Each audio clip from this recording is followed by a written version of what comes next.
Écoutez attentivement, car ce que je vais vous dire peut sembler dur au premier abord.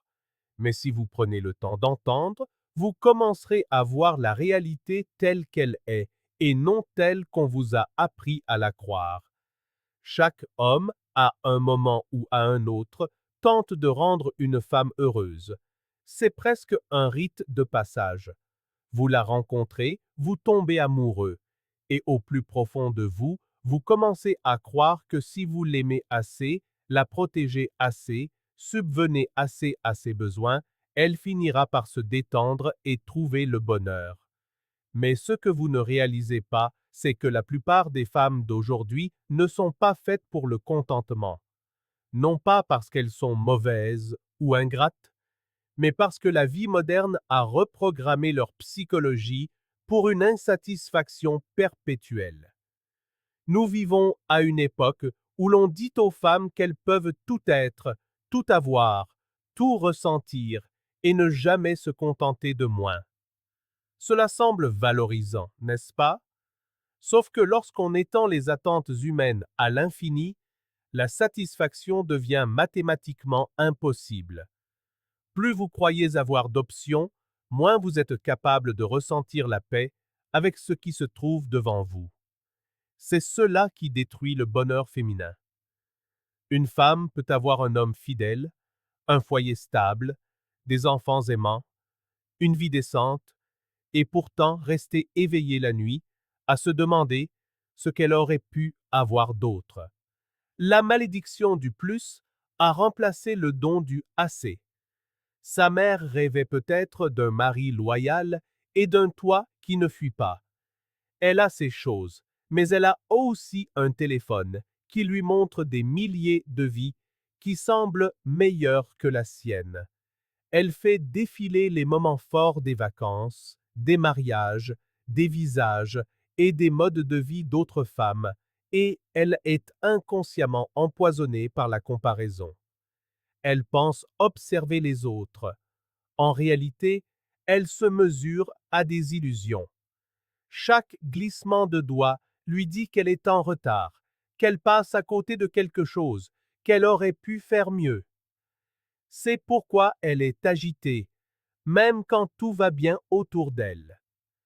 Les hommes ne comprennent pas cela, car leur bonheur est souvent ancré dans la simplicité. Un homme n'a pas besoin d'une vie parfaite pour se sentir accompli. Il a besoin d'un but, de respect et de paix. Une femme, en revanche, est conditionnée à poursuivre des sommets émotionnels. L'amour doit ressembler à un film. Le succès doit ressembler à une photo. Même l'amour-propre doit être performant en ligne. Son bonheur est constamment interrompu par la conviction que quelque chose ou quelqu'un manque encore. Ce n'est pas votre faute et ce n'est pas la sienne non plus. C'est le piège psychologique dans lequel elle a été façonnée depuis l'enfance. Croire que le bonheur se trouve juste après la prochaine étape. C'est pourquoi, peu importe ce qu'elle obtient, elle ne peut cesser de désirer ce qu'elle n'a pas. Elle peut adorer l'homme avec qui elle est, mais le comparer secrètement à une version imaginaire qu'elle a construite dans sa tête. Elle peut aimer sa maison, mais envier celle, plus grande, de son ami. C'est une cible mouvante et les hommes se retrouvent pris entre deux feux, essayant de répondre à des attentes qui n'ont jamais été conçues pour être satisfaites. Vous remarquerez que plus vous investissez d'efforts dans sa satisfaction, plus ses exigences se déplacent. Ce n'est pas par cruauté, c'est parce qu'elle est dépendante de la poursuite de la stimulation émotionnelle. Lorsque la paix s'installe dans la relation, elle l'interprète comme de l'ennui. Lorsque la constance remplace le chaos, elle sent qu'il manque quelque chose. Les hommes pensent que le bonheur est une émotion. Pour beaucoup de femmes, c'est une performance. Elle le pourchassera, le mettra en scène, le publiera, mais le soutiendra rarement.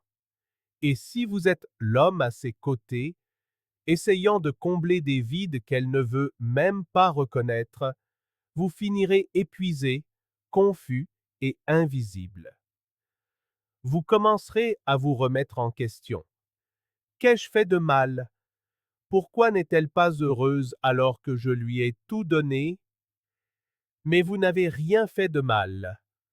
Vous êtes simplement entré dans un champ de mine psychologique posé par la culture, les médias et des générations de femmes à qui l'on n'a jamais enseigné que la gratitude est le fondement de la joie.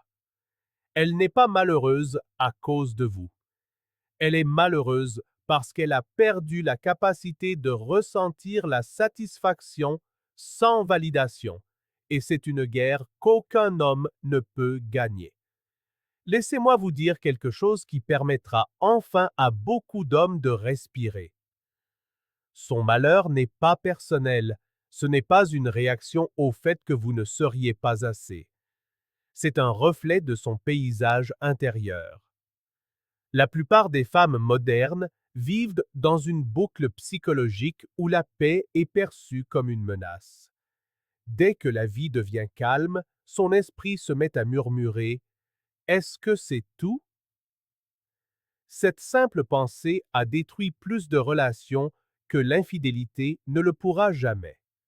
Car à la minute où elle pose cette question, elle commence à chercher des défauts en vous, en elle-même, dans la relation, n'importe quoi, pour justifier le sentiment qu'il manque quelque chose. C'est là que les hommes commettent leur plus grande erreur. Vous commencez à réparer. Vous prenez ces mots au pied de la lettre, pensant que ces plaintes sont des demandes. Elle dit qu'elle s'ennuie, vous organisez un voyage. Elle dit que vous ne l'écoutez pas, vous lui achetez des cadeaux. Elle dit qu'elle se sent invisible, vous lui ouvrez votre cœur. Mais voici l'amère vérité. Elle ne veut pas la solution. Elle veut la sensation de la poursuite, la charge émotionnelle d'être courtisée, réconfortée, rassurée. Une fois que vous avez résolu le problème, l'histoire se termine et elle a besoin d'une nouvelle. C'est pourquoi, même lorsque les choses vont bien, elle commencera inconsciemment à recréer des problèmes. Ce n'est pas du sabotage, c'est son oxygène émotionnel. Vous remarquerez un étrange paradoxe chez les femmes malheureuses. Elles aspirent à la stabilité, mais s'y sentent agitées. Elles supplient pour de l'affection, mais perdent leur attirance lorsqu'elle est donnée trop facilement. Elles disent vouloir l'honnêteté, puis vous punissent pour celle-ci. Ce n'est pas de l'hypocrisie. C'est un conflit intérieur. On lui a appris toute sa vie à romancer le drame et à l'appeler passion. Alors, quand elle rencontre un homme qui offre la paix, son système nerveux ne sait pas quoi en faire. Cela lui semble inconnu, dangereux. Elle confond le calme avec la froideur, la maturité avec l'indifférence.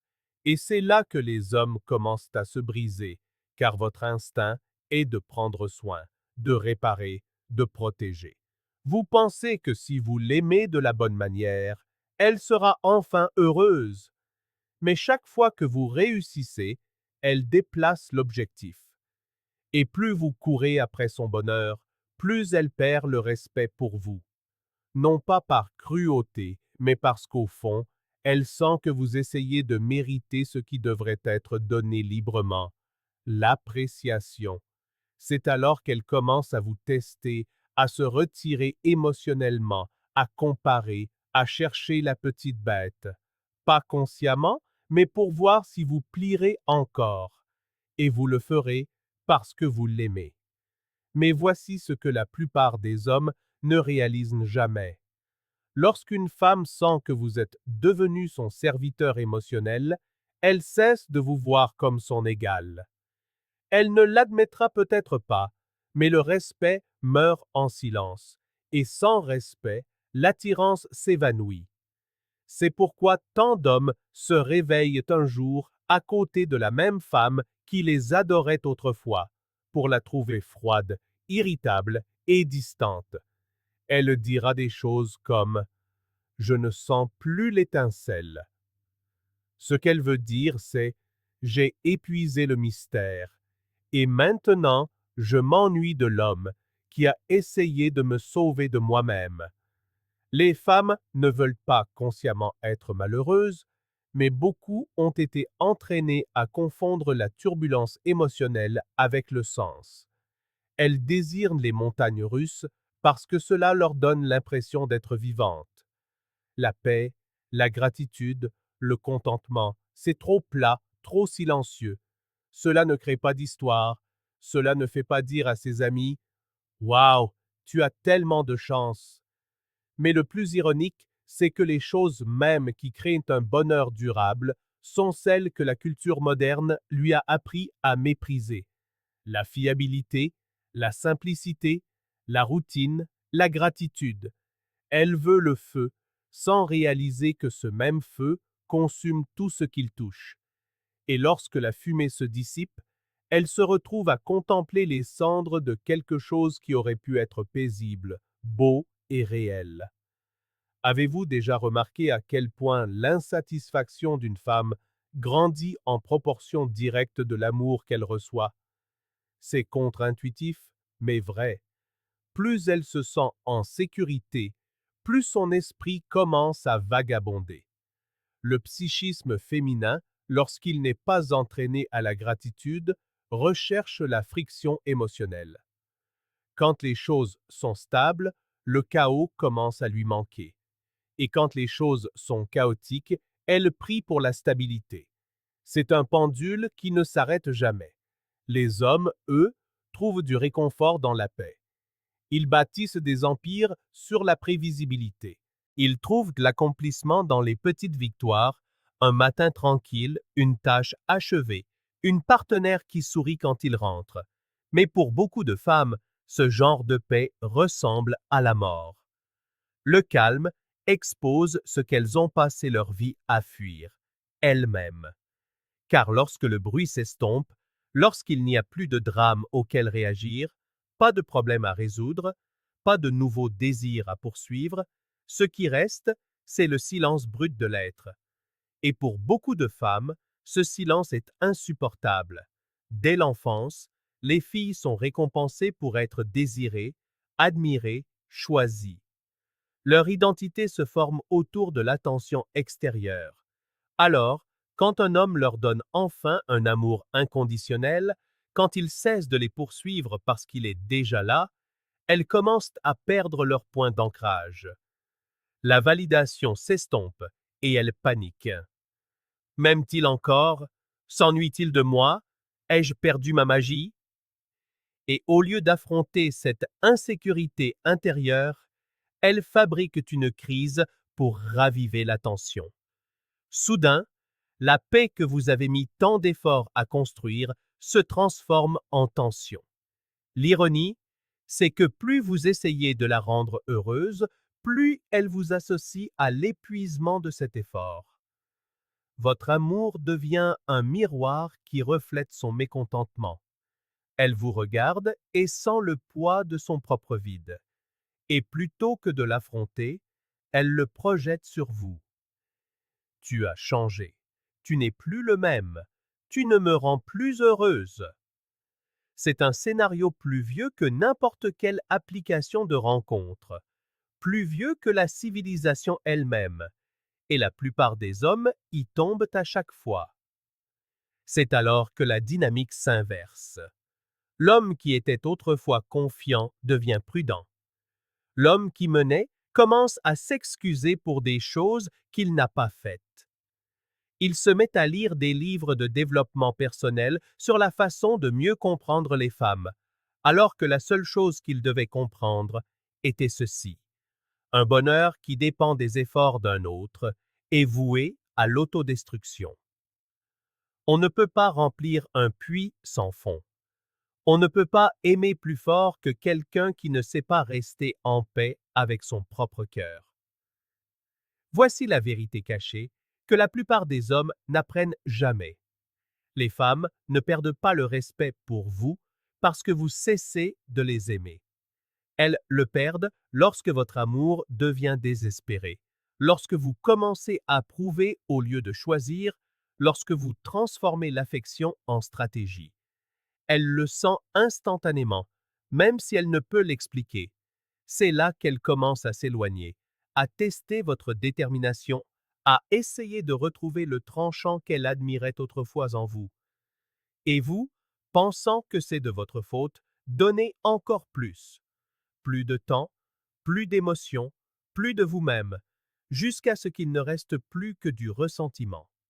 Le cycle se poursuit jusqu'à ce que l'une des deux choses se produise. Soit elle part à la poursuite d'un nouveau sommet, convaincue qu'elle sera enfin heureuse avec quelqu'un d'autre. Soit elle reste émotionnellement retirée, vous traitant comme le fantôme d'un sentiment qu'elle a autrefois éprouvé. Dans les deux cas, le résultat est le même, elle est toujours malheureuse. Scénario identique, décor différent. Car la vraie bataille n'est pas entre elle et vous. Elle est entre elle et son esprit non entraîné, incapable de reconnaître la paix lorsqu'elle se présente. Voici la vérité, la plus difficile qu'un homme aura jamais à accepter. La plupart des femmes ne veulent pas le bonheur. Elles veulent l'excitation. Et l'excitation ne dure pas. Elle vacille, s'estompe, exige d'être renouvelée. C'est pourquoi vous verrez des femmes abandonner un amour stable pour une validation éphémère, échanger des hommes loyaux contre de l'attention en ligne ou courir après le chaos émotionnel en l'appelant alchimie. Elles sont conditionnées à chercher la stimulation, pas la stabilité. Le bonheur, dans sa forme tranquille, semble trop fade. Alors, même quand elle trouve un homme qui apporte la paix, elle commencera inconsciemment à la saboter juste pour se sentir à nouveau vivante. Elle dira que la passion lui manque, mais ce qui lui manque vraiment, c'est l'incertitude d'être poursuivie. Elle prétendra vouloir une connexion plus profonde, mais ce qu'elle désire, c'est le frisson de l'imprévisibilité. C'est pourquoi elle vous testera même après vous avoir conquis. Elle ne teste pas votre loyauté. Elle teste si elle peut encore vous émouvoir. Elle veut la preuve qu'elle a toujours du pouvoir sur votre cœur, car ce pouvoir lui donne une identité.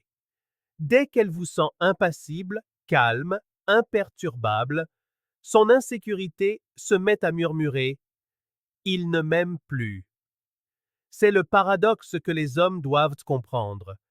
Les femmes désirent la force masculine, mais sont terrifiées par ce que représente une véritable sérénité masculine. Quand vous cessez de réagir à ces tempêtes, quand vous arrêtez d'essayer de gérer ces humeurs, elles vous traitent de froid. Mais ce qu'elle dit vraiment, c'est ⁇ Je ne sais pas comment me sentir importante sans ton chaos émotionnel. Et c'est tragique, car elle ne court pas après le bonheur, elle court après la preuve qu'elle compte. C'est pourquoi les femmes d'aujourd'hui peuvent être entourées d'amour, de confort et d'abondance, et pourtant se sentir perpétuellement vides. Elles ont tout, sauf le sens. Et le sens ne vient que de la responsabilité, quelque chose que la culture moderne leur a retiré au nom de l'émancipation. Le vrai bonheur ne vient pas du fait d'être adoré. Il vient du fait de porter quelque chose de sacré, un devoir, une création, la gratitude, un but. Mais on a dit à la plupart des femmes que servir quiconque ou quoi que ce soit d'autre qu'elle-même est une faiblesse. Alors, elles dérivent, consumées par leur propre importance, mais affamées d'accomplissement. Et les hommes, vous souffrez parce que vous continuez d'essayer de nourrir cette faim avec votre dévotion. Vous pensez que si vous l'aimez plus fort, elle finira par trouver le repos. Mais elle ne le trouvera pas, car ce dont elle a besoin, ce n'est pas plus de vous. C'est moins de dépendance aux sources extérieures pour son estime de soi. Tant qu'elle n'affrontera pas son propre reflet sans ciller, aucun homme ne sera jamais suffisant. C'est pourquoi les relations d'aujourd'hui s'effondrent sous le poids d'attentes qu'aucun être humain ne peut supporter. Voici la vérité que la plupart des hommes n'entendent jamais. Vous ne pouvez pas la sauver d'elle-même. Vous ne pouvez pas la protéger du vide qu'elle refuse de reconnaître. Vous pouvez seulement décider si vous allez vous noyer avec elle ou la laisser trouver seule le chemin du rivage. Les hommes les plus heureux ne sont pas ceux qui ont compris les femmes. Ce sont ceux qui ont cessé d'essayer de les réparer. Ils ont appris que la paix n'est pas quelque chose que l'on négocie au sein d'une relation. C'est quelque chose que l'on construit en soi-même, puis que l'on garde comme une forteresse. Si elle peut vous y rejoindre, dans la gratitude, la responsabilité mutuelle, le calme partagé, alors c'est rare. C'est de l'or. Cela vaut la peine d'être gardé. Mais si son bonheur dépend d'une attention sans fin, de missions de sauvetage émotionnel et d'une nouveauté constante, alors, mon frère, pars. Car aucune quantité d'amour ne peut remplir un cœur allergique à la paix. Et c'est la vérité que les hommes ignorent, non pas parce qu'ils sont aveugles, mais parce qu'on leur a appris à servir là où ils devraient se tenir ferme. Son bonheur n'est pas votre mission. Sa satisfaction n'est pas votre projet. Au moment où vous acceptez cela, vous cessez de vivre comme un réparateur et commencez à vivre comme un homme. Alors, ne gaspillez pas votre vie à tenter de construire la joie au cœur de la tempête d'un autre. Construisez-la en vous-même et observez qui sera assez fort pour la traverser à vos côtés. Maintenant, si ce message vous a touché là où ça fait mal, mais aussi là où ça guérit, alors agissez. Partagez-le. Laissez d'autres hommes entendre ce que vous venez d'entendre. Ce que nous construisons ici, ce n'est pas de la haine, c'est de la clarté. Et la clarté, mon ami, est le premier pas vers la liberté.